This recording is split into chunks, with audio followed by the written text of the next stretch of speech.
This brought the house down at the spelling bee, so I expect similar things.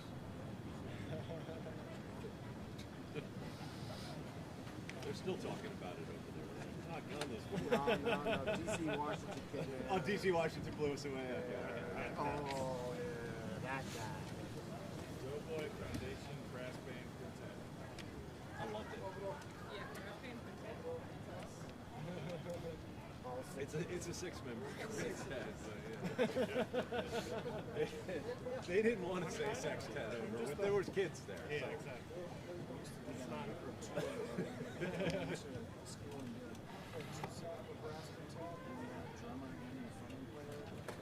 I know there's 7 of us, but just a bumper. Go with it.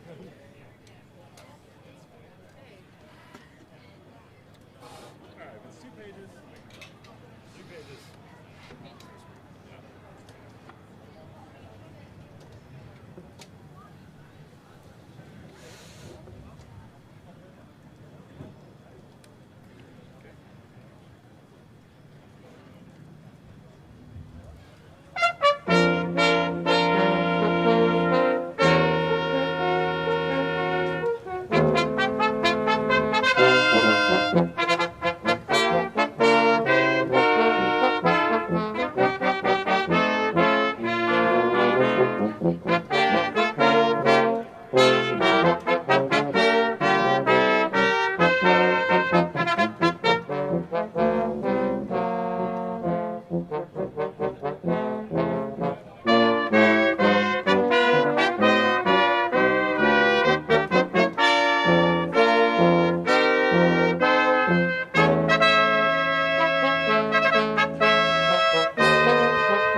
Pick it up a little bit. Yeah.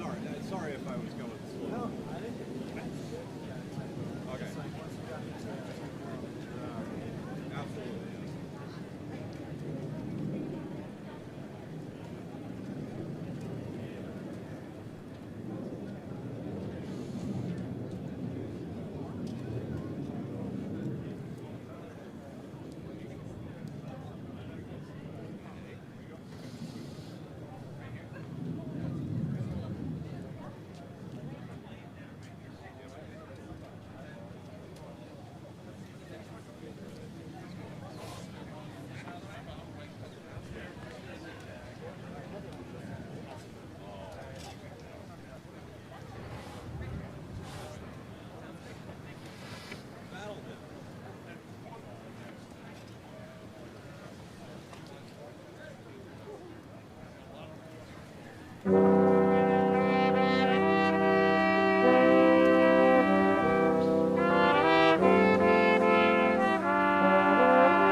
the other music's drying out. That's what I'm hoping for. I mean, it is.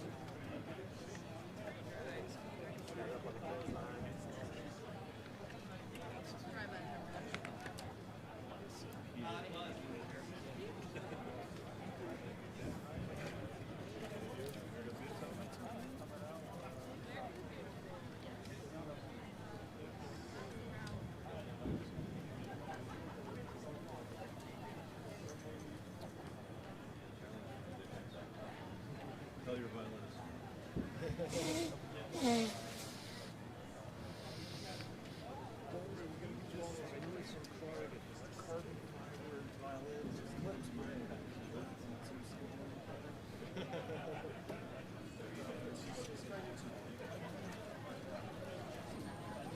Below 50 degrees, you can't play.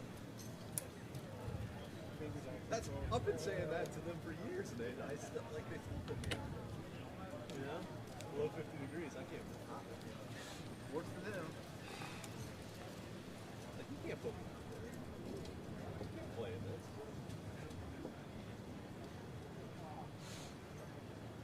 We're playing on another. Are we doing one more? America the Beautiful? Yeah, let's do it if we're gonna do it. Are we doing out before Peter? We're going on. We're going on. Let's go on. Second ending.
Good morning.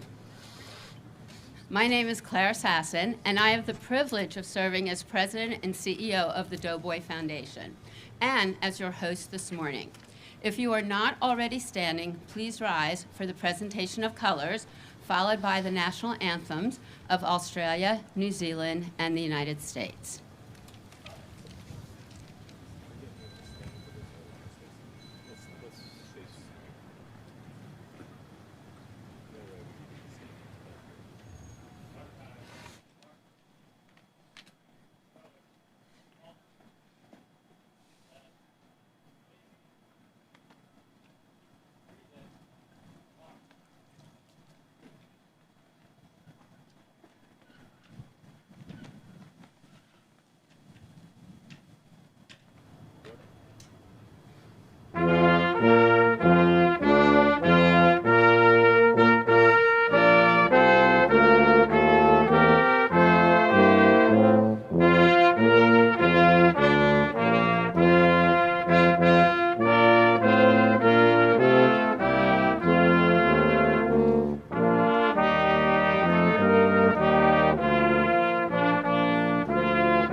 You may be seated.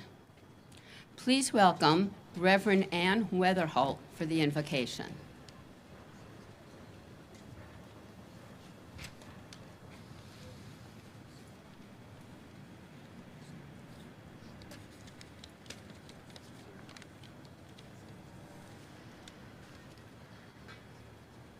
O God, you are the great creator and the author of life. In you is all truth, all beauty, all goodness.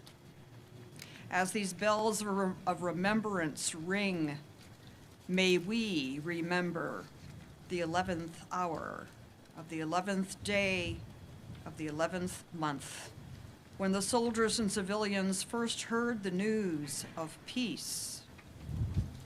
As those who had fought climbed from the trenches, as they lifted their heads in hope and as they bowed in prayer, may we also climb to new heights of nobleness, lift our heads in hope, and bow in prayer that peace may cover the earth.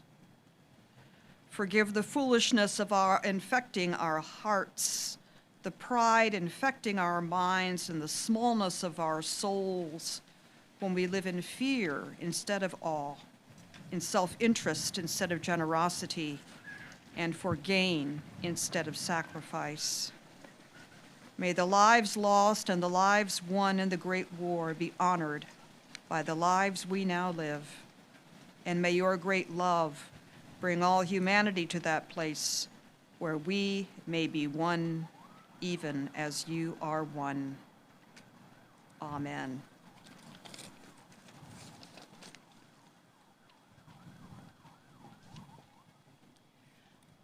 Thank you, Reverend. And thank you to the Doughboy Foundation's Color Guard and our amazing American Expeditionary Forces Brass Quintet. Welcome to the Doughboy Foundation's annual Bells of Peace ceremony at the World War I Museum in Washington, D.C. A special welcome to Ambassador Rudd from Australia, Defense Attache Commodore Blair Gerristen from New Zealand, other honored guests from our diplomatic community, representatives from veteran service and military organizations, members of the Doughboy Foundation's Board of Directors, and all of you for joining us here today. 107 years ago, guns fell silent after too many years of fighting. We are here today on the 11th day of the 11th month at 11 a.m. to remember the 4.7 million American soldiers who served in World War I, and to remember the 35 million Allied soldiers who we served alongside. The Doughboy Foundation's mission is to educate the public about the American experience in World War I. We do this through our education programs for high schools, through our performance series, and through the daily sounding of taps. Our goal is to keep faith with the American doughboy. We will never forget them or the sacrifices they and their families have made. I am proud to say we are the only organization to sound taps live every day at 5 p.m. to recognize those who fought in World War I and all veterans who served in any war or conflict, particularly those who died defending our freedom. We invite you to join us here in person at the memorial every day at 5 or online at our YouTube channel. It is now my pleasure to introduce Denise VanBuren, Chair of the Doughboy Foundation's Board of Directors. I'm going to give a little intro. Most recently, Denise served as President General of the Daughters of the American Revolution, where she led professional staff at DAR headquarters here in Washington, D.C., which includes Constitution Hall, the DAR Museum, and the DAR Library. Before serving as President General, Denise had many other positions, including First Vice President General, Organizing Secretary General, and Chair of the DAR Magazine and DAR Public Relations Committee. In addition to her work with DAR and countless other organizations, Denise had a 23-year career with Central Hudson Gas and Electric Corporation in Poughkeepsie, New York. and she was the longest-serving female executive in history of the publicly traded company. She's a member of many organizations, way too many to list, so I will just name a few. The Daughters of Union Veterans of the Civil War, Daughters of American Colonists, and the Dutchess County and Beacon Historical Societies. Denise's commitment to educating others on our country's history and ensuring our veterans are honored and never forgotten is apparent in everything she does. The work she has and continues to do makes a huge difference. We are thrilled that she's here with us today. Denise? Thank you. Thank you. Very generous introduction. My gosh, I'm flattered by that very generous introduction. Thank you. Most importantly, thank each and every one of you who's come out on a cold and blustery Veterans Day to join us. There are many others like us. In communities across the nation, Americans are gathering today to honor and to remember the veterans, the men and the women who've worn the uniform of our nation, protecting the universal rights of man around the globe. For some, it is an intensely personal commemoration born of family sacrifice. For others, it is a citizen's solemn duty that dates to the very beginning of our republic. After all, it was George Washington who said, quote, "The willingness with which our young people are likely to serve in any war, no matter how justified, shall be directly proportional to how they perceive veterans of earlier wars were treated and appreciated by their nation." For some American families, today is a day that comes close to home and to heart because they can connect to the patriots of several generations and conflicts, from the American Revolution through the War on Terror that continues in places like Somalia, Syria, and Yemen. Our veterans today total nearly 16 million men and women, about 6% of the adult population. Each of them is deserving of our gratitude and our support. Here at the nation's World War I Memorial, there's a special meaning to this 11th day of the 11th month as we pause in specific to remember the moment that those guns went silent, and finally an end to the tremendous conflagration that was the Great War. Today, our Bells of Peace ceremony not only commemorates the end of that war, but also honors the 4.7 million Americans who donned the uniform and the 116,000 Americans who lost their lives in that horrific conflict. As Claire so eloquently stated, our foundation is dedicated to raising awareness of the heroism and, quite frankly, the horrors that were World War I. We believe strongly that such study will help us to understand conflict, develop critical thinking skills, and learn from the past to inform future decisions. As you may know, our new memorial was dedicated just last September on the birthday of General Jack Pershing here in a park that had been dedicated to his memory in 1981. And we all know the war ended in 1918. 1981, finally, this park is dedicated in his honor, a full 6 decades after the conclusion of World War I. Yet it would take another 4 decades, a total of more than a century, for this impactful National World War I Memorial to be proposed, to be planned, and finally to be dedicated. Why did it take so long to remember the doughboys who had fought and all too often died on far-off battlefields in support of the Allied powers' valiant efforts to make the world safe for democracy? Why was their sacrifice seemingly overlooked on our national mall when the heroism of other wars, World War II, Korea, Vietnam, and other deserving individuals, our Army nurses, Martin Luther King Jr., FDR, were approved and constructed? Of course, the Liberty Memorial was completed in Kansas City in 1926 with its official dedication by President Calvin Coolidge taking place on this very date in 1926, 99 years ago today. And there was a District of Columbia memorial to its World War I soldiers, erected in 1931. But a near century passed before patriotic Americans resolved to build a national memorial to the doughboys here in our nation's capital, rightfully on America's front lawn, alongside her other war memorials. The commission to create it, in ultimate partnership with entities such as the American Battle Monuments Commission, the National Park Service, and many other key players, worked for more than a decade to raise the funds, approve the design, and finally see it constructed.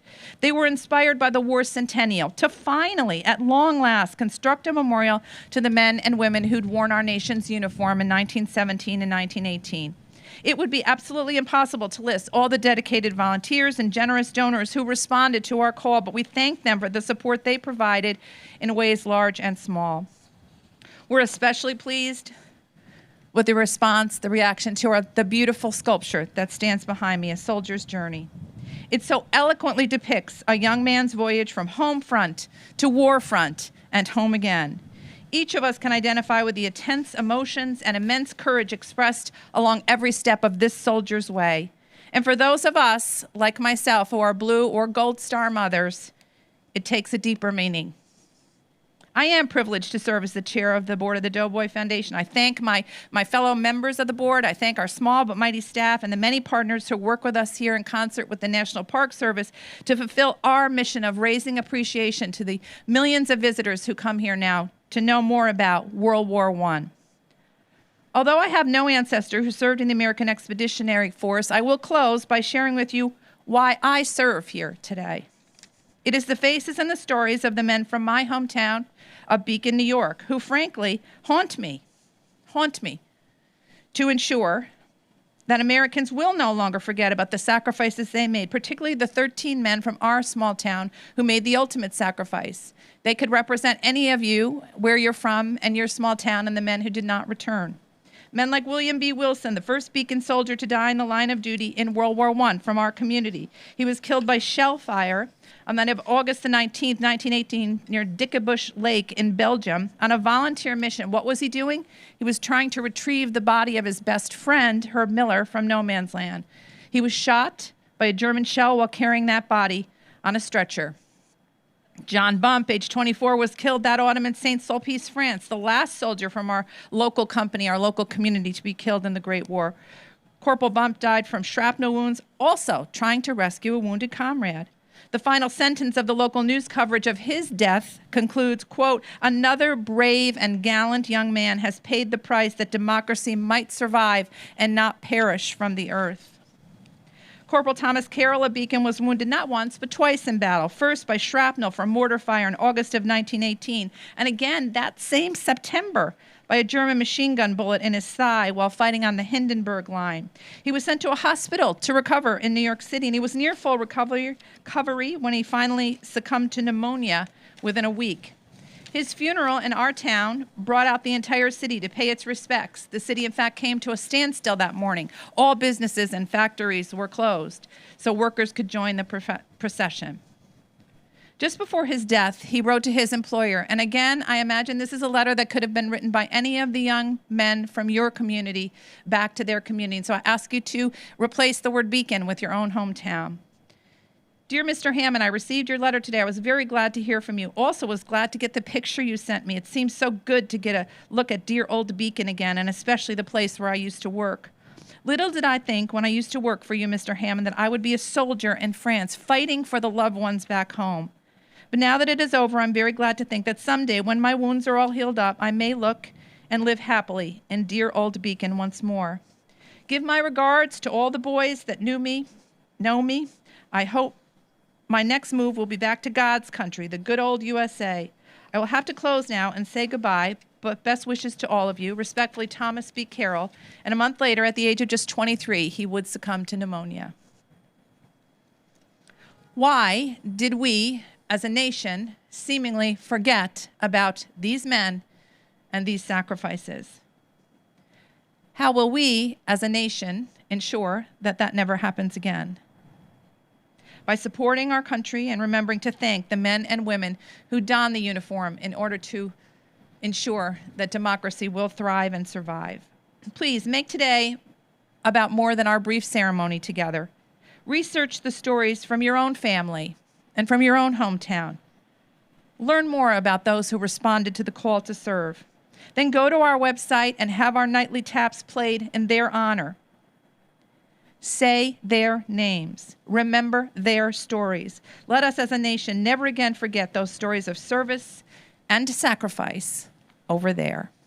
Thank you for being here today.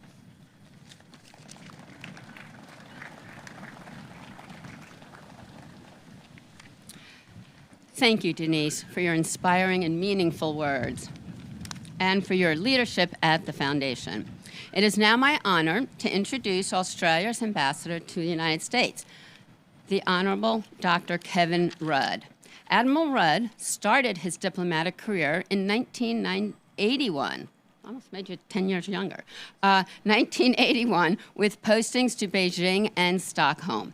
In 1988, he was appointed Chief of Staff to the Honorable Wayne Goss and served him as Premier of Queensland, New Zealand. He was Director General of the Cabinet Office in Queensland from 1991 to 1995, then served as a Senior China Consultant for KPMG.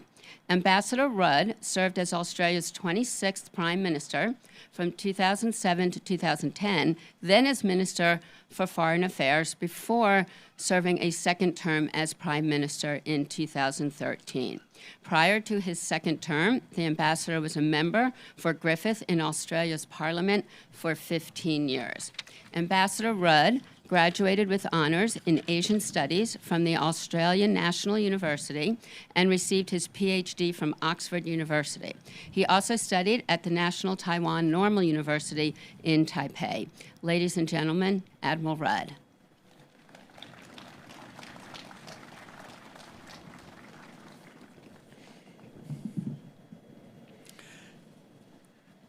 I've never quite made it to the rank of Admiral.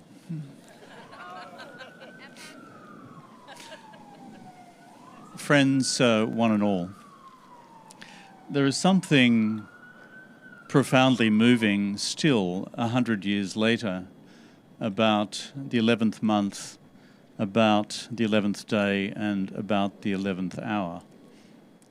It doesn't matter where we come from across this world of ours. I think that is because when we reflect on the First World War, we are still numbed by the sheer magnitude of the carnage of that war. Britain, 8.9 million men served, nearly 900,000 killed. France, 8.4 million men served, 1.4 million dead. The United States, 4.7 million served, 116,000 killed. Canada, 620,000 served, 61,000 dead. Australia, 417,000 served, 60,000 dead. And New Zealand, 128,000 served, 18,000 dead. And we take into account the ranks of those who fell for Imperial Germany and those who fell for Imperial Russia. These numbers become much larger, much, much larger again. Today, 100 years later, these numbers still are numbing in terms of the scale of the carnage. And through what was a profound failure of diplomacy, this war was in fact an entirely avoidable war.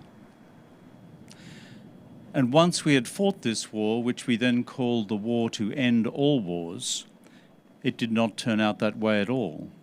It simply became the precursor for the next.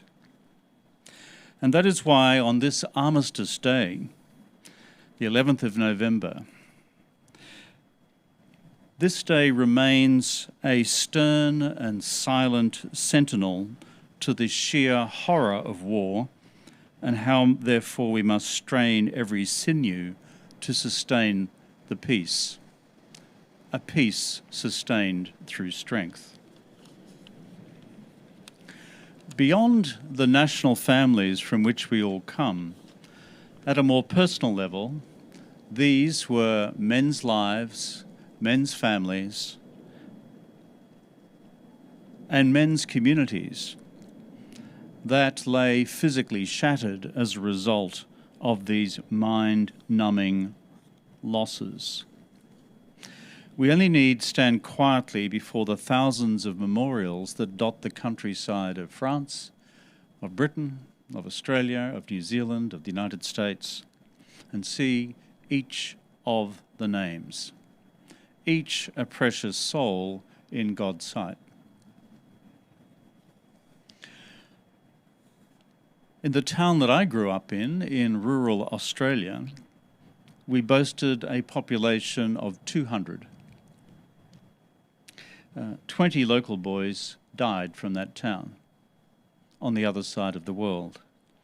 A tiny community which was pulled apart as a result of the carnage of the war, like so many other communities around the world. Yet amid this great tragedy, there were also stories which cause us enormous pride of individual courage, of endurance, and of comradeship, and they inspire us still. As Australians, we remember in particular the 4th of July, 1918. That was the day of the Battle of Hamel, when Australian diggers, some 5,000 or so, teamed up with 2,000 Brits, and for the first time in our history, 1,000 doughboys. And they went into battle under an Australian general, a Jewish general, Sir John Monash. And between them, with a combined feat of infantry, of artillery, of tanks and air attack, they broke the line. They did so on the 4th of July, 1918, against General Pershing's orders. That's often how some battles are won, when you deny the commander-in-chief. This resulted in turn in the Supreme German Commander, General Ludendorff, describing the attack as a striking success by the enemy, a complete tactical surprise. Its rapidity made it impressive to reinforce its rapidity made it impossible to reinforce the position, before complaining himself to the German newspapers at the time that with the arrival of the doughboys and the Australians, the Allies now possessed an advantage in terms of sheer manpower.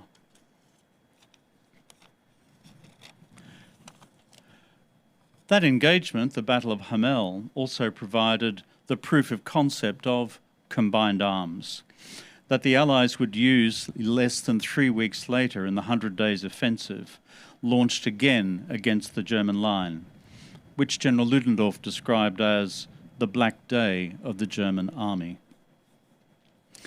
For Australians, for Americans, for the Brits, not a bad day's work. All in 93 minutes, the first time ever that Australians and Americans fought together. The first time ever that Australian diggers and doughboys embarked upon this common feat of arms, and that day leaving behind them 1,000 casualties. As I said before, General Pershing was not all that happy at the time, but as he would reflect back 100 years later, I think he'd be proud of what our two great armies continue to achieve together. Australia, the United States, our allies elsewhere in the world as well. For Australia and America, the spirit of Hamel lives on 100 years later, just as for Australia and New Zealand, the spirit of Gallipoli and Anzac lives on after 100 years as well. Lest we forget.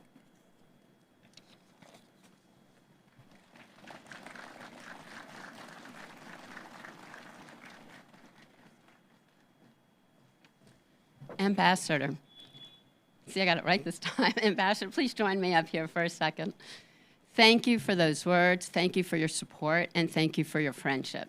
On behalf of the Doughboy Foundation, we have a token of our appreciation.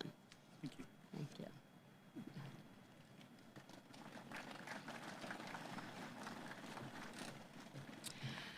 The Doughboy Foundation's AEF Brass Quintet will now perform Invocargill March, but first, a little bit of history. This piece of music was composed in 1901 by Alex Lithgow as a dance-type tune for a symphonic band.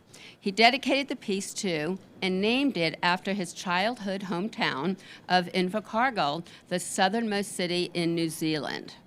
7 years later, he rearranged the tune into a brass band march, and it was performed the next year at the Invercargill National Brass Band Contest.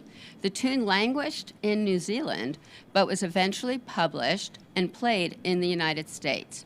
However, It was the Gallipoli campaign during World War I that made this piece of music famous. In 1960, 16 British bands leading the first parade for Gallipoli veterans were looking for a tune to represent the Anzac troops and selected this piece of music.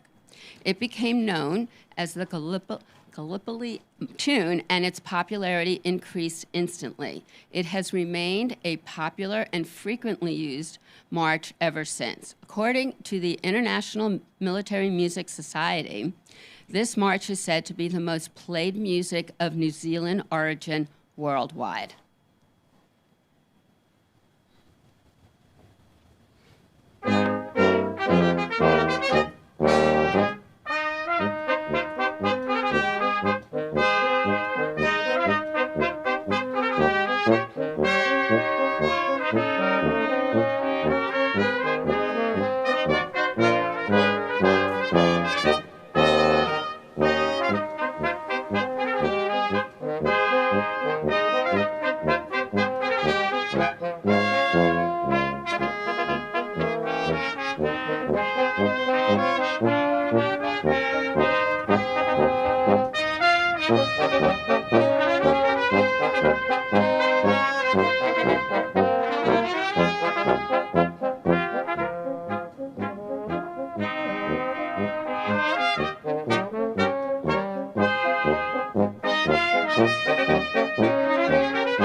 Thank you.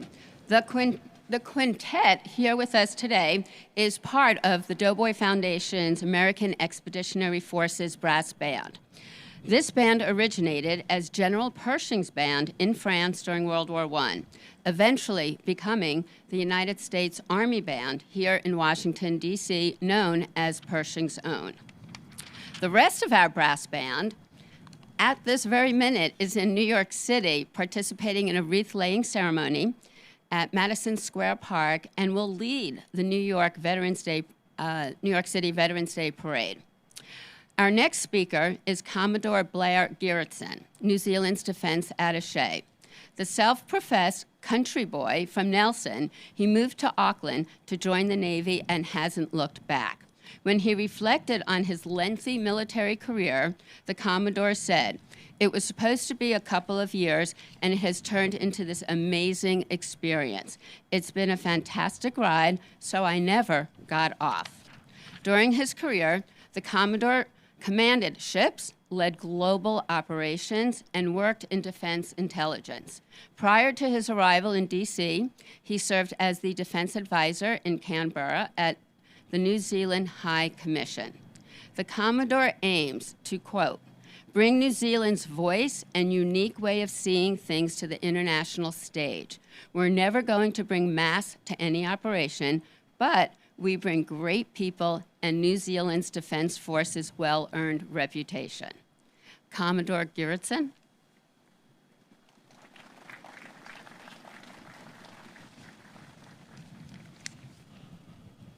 Good morning, and let me start by thanking the Doughboy Foundation for their kind invitation to speak this morning.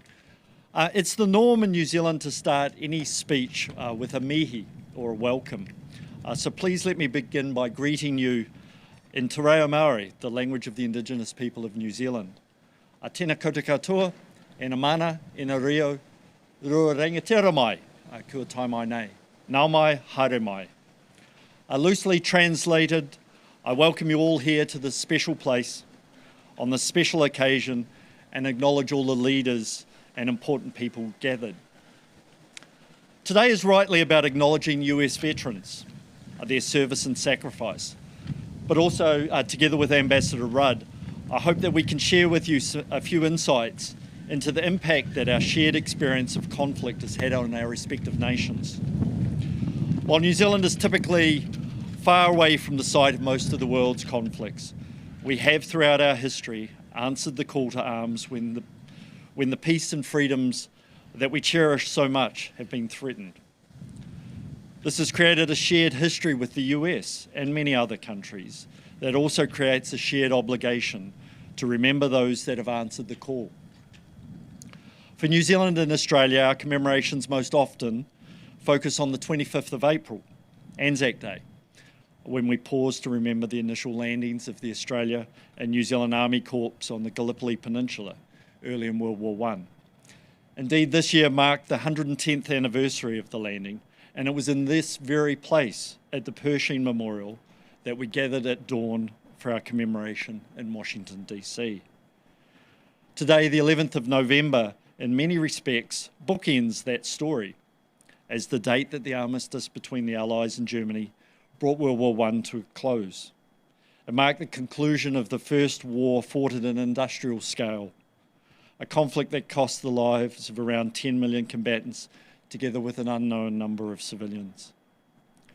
While New Zealand and the US have fought shoulder to shoulder for more than a century in many theatres, I thought it most appropriate as we gather on this anniversary and in this place to share with you a little of New Zealand's experience of the Great War and how it shaped the nation that we are today. When the United Kingdom declared war on Germany on the 4th of August 1914, there was no real decision for New Zealand to make about whether we joined the war. New Zealand was, at the time, a self-governing dominion within the British Empire, and where Britain went, New Zealand would follow. It was not a contentious obligation, as most New Zealanders saw themselves as part of the British Empire, and owed their loyalty to them accordingly. So the country mobilised. To suggest that New Zealand was small is perhaps understating the characteristics of New Zealand at the time. Although bigger in landmass than the UK, the population of New Zealand in 1915 was a mere 1.1 million. Men of military age, notionally those 17 to 55, numbered only 208,000 at the start of the war. But of this number, an initial 101,000 volunteered for military service and were subsequently deployed. This represented 10% of the nation's overall population, and in all, a third of all adult men in New Zealand deployed to Europe. Most of these men came from small rural communities and towns where they'd lived their entire lives, seldom if ever visiting other parts of the country, let alone venturing into the rest of the world. The war was seen as both a great patriotic duty, but also an adventure. However, one can assume that very few of them expected to be away from their homes for 4 years, and for many they would never return. During the war, a total of 18,000 New Zealanders were killed. Another 41,000 were physically wounded, a 58% casualty rate, the highest per capita in the British Commonwealth. While some 2,800 died on the Gallipoli Peninsula, it was on the Western Front where the greatest number, some 13,000, lost their lives. A large portion of these during the Somme offensive. The constant shelling, gas warfare, infantry charges across open ground into the teeth of machine gun fire were but some of the horrors. The weather, disease, malnutrition added further to the misery of trench warfare. For those that did return home, most did so forever changed, but New Zealand had changed too. The war and the absence of so many men had amplified the egalitarian character that had always been part of New Zealand society.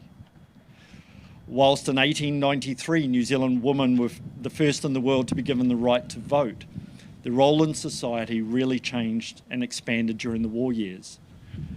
They ran farms, businesses, stood for elected office and sustained the war effort.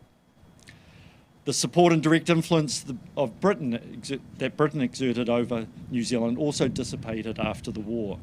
And into this void, a new spirit of independence of thought and action blossomed. The Great War helped forge New Zealand's identity, but it came at a devastating human cost. Even today, one can see how deeply and broadly it affected the country. In every small town, district and city across New Zealand, one will find war graves, cenotaphs, memorial buildings, groves of now 100-year-old trees, sculptures and more that commemorate the war that shaped New Zealand more than any other. That is why even now, 107 years after the end of the Great War, we pause to reflect on the sacrifice of those that gifted us the freedom we enjoy. We acknowledge those that serve today and reaffirm our commitment to the creation and protection of peace amongst nations. Lest we forget. Ngā mihi, kia koutou. Thank you.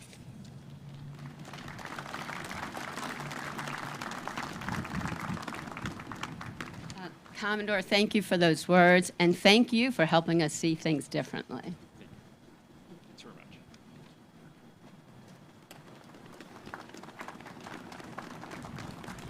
It is now my pleasure to introduce my friend and the founder of the Doughboy Foundation, Dan Dayton, who will read a poem written by Archibald MacLeish, an American poet and World War I soldier. The poem, Young Dead Soldiers Do Not Speak, presents a haunting elegy to fallen soldiers, conveying their posthumous message from the silence of the grave, allowing the soldiers' voices to echo in the minds of readers, demanding remembrance and reflection. Dan?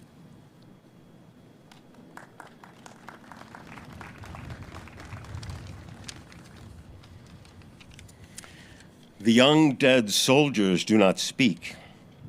Nevertheless, they are heard in the still houses. Who has not heard them? They have a silence that speaks for them at night and when the clock counts. They say, "We were young. We have died. Remember us." They say, "We have done what we could, but until it is finished, it is not done." They say, "We have given our lives, but until it is finished, no one can know what our lives gave." They say, "Our deaths are not ours, they are yours. They will mean what you make them."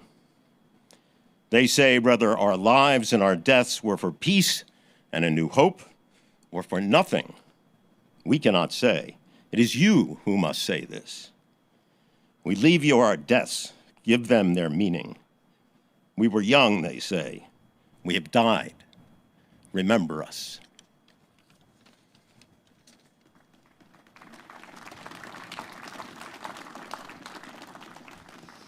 Thank you, Dan. This poem is so meaningful that we had the last few lines of the poem inscribed on the peace fountain behind us. The tolling of the bell will be rung by Cadet Colonel Cadence Triggerstead from the National Society of Pershing Rifles.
Thank you, Cadet Colonel, and many thanks to the National Society of Pershing Rifles. At this time, we ask representatives of embassies and organizations to come forward as I call your name or names to present your wreath. For the Doughboy Foundation, Denise VanBuren and Dan Dayton.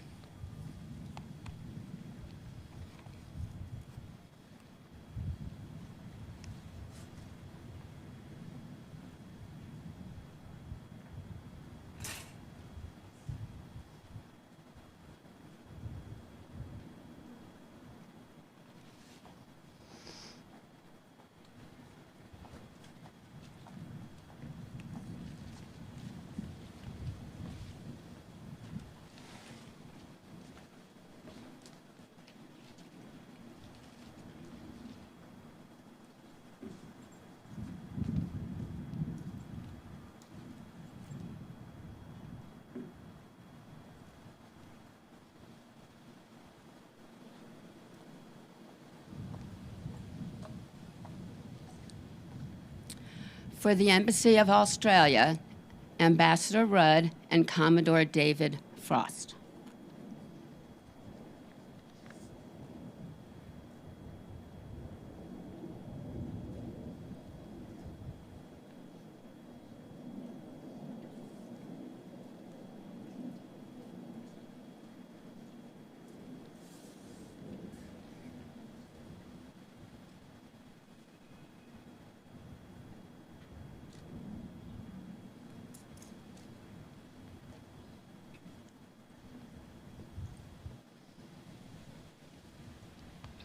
For the Embassy of New Zealand, Commodore Gerritsen.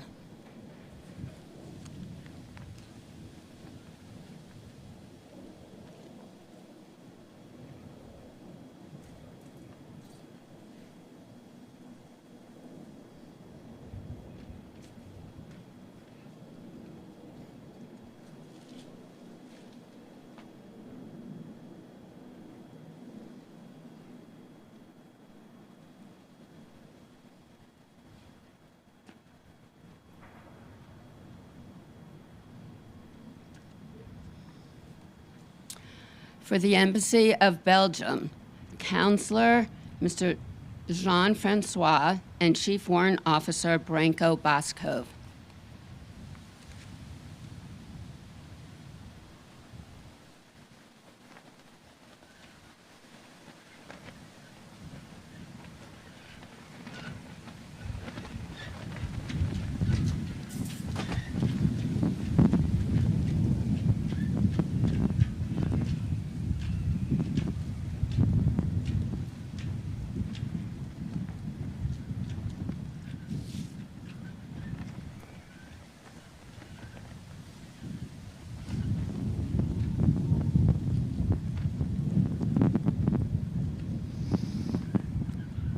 For the Embassy of France, Consul Ms. Caroline Monvoisin and Thibaut Thomas.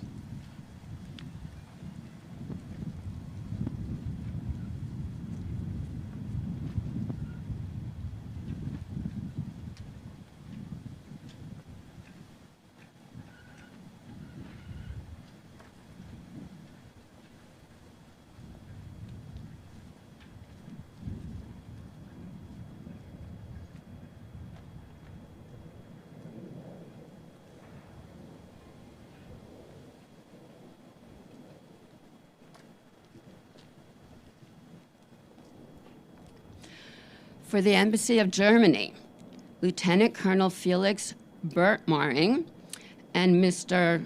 Eike Bullischbach.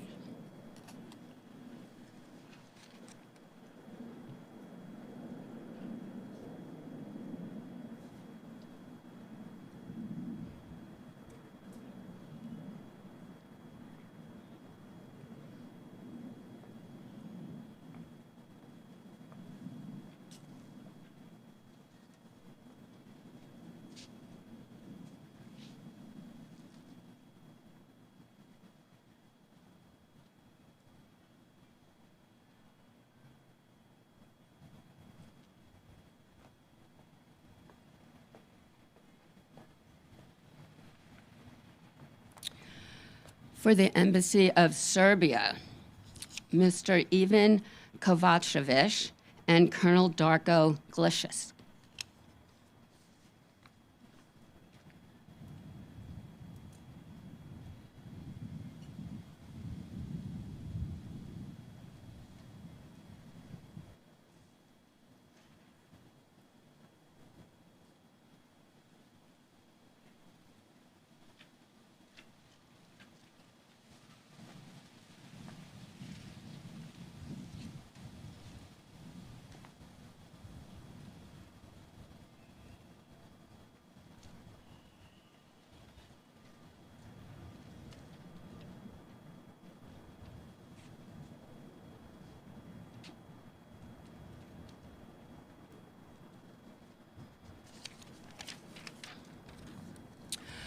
For the Embassy of the United Kingdom, Air Vice Marshal Chris Mullen.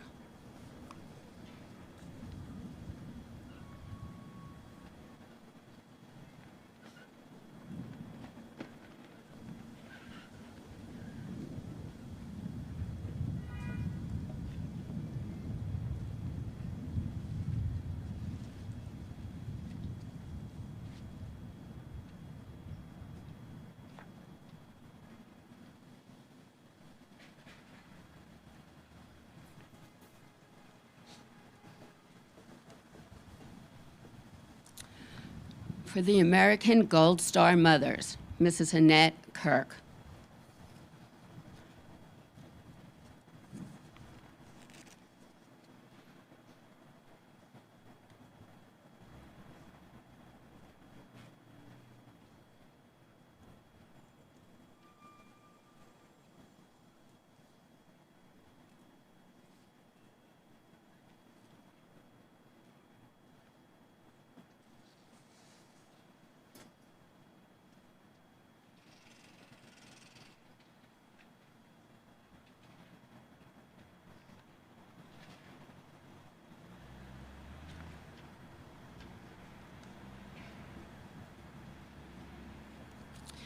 For the American,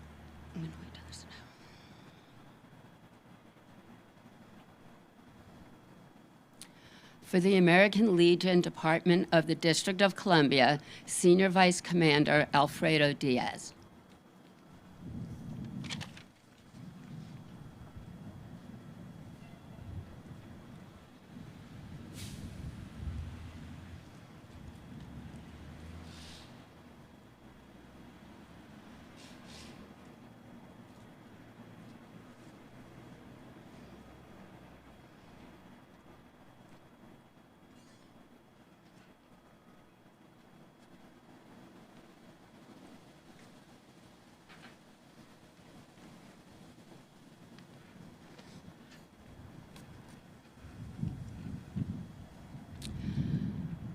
For the Military Order of World Wars, Command Master Chief Billy Smith.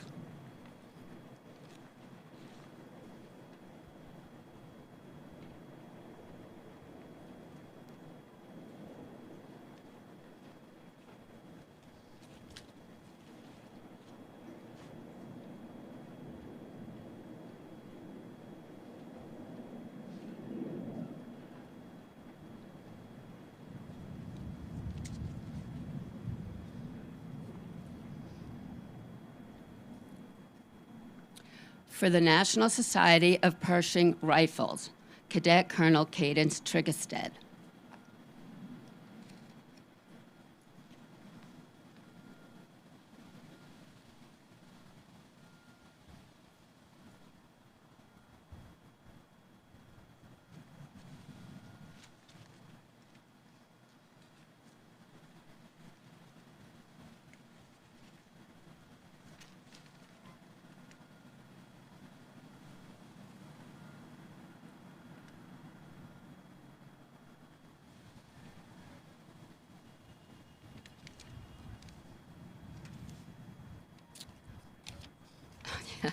If there are any other wreaths or flowers to be presented, we ask you to come forward at this time.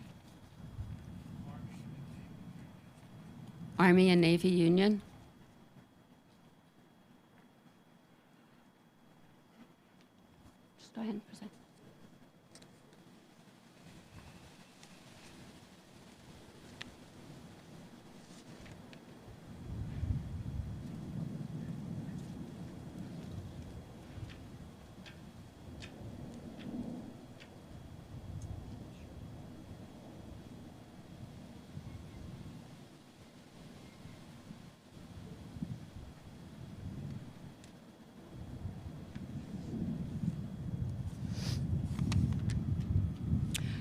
Please rise for honors as we remember those who gave their lives.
You may be seated. Many thanks to Ambassador Rudd, Commodore Gerritsen, Denise, Dan, and all of you for helping us remember our veterans. A special thank you to the team at the Doughboy Foundation. Their dedication and hard work is what makes events like this possible. Special thank you to the Doughboy Foundation's AEF brass band. They're amazing. And to Yari Villanueva for his musical direction and his work on this event. This concludes our program. Have a good Veterans Day, Armistice Day, and Remembrance Day. Thank you.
Well done, everyone. Thanks. Done, everyone.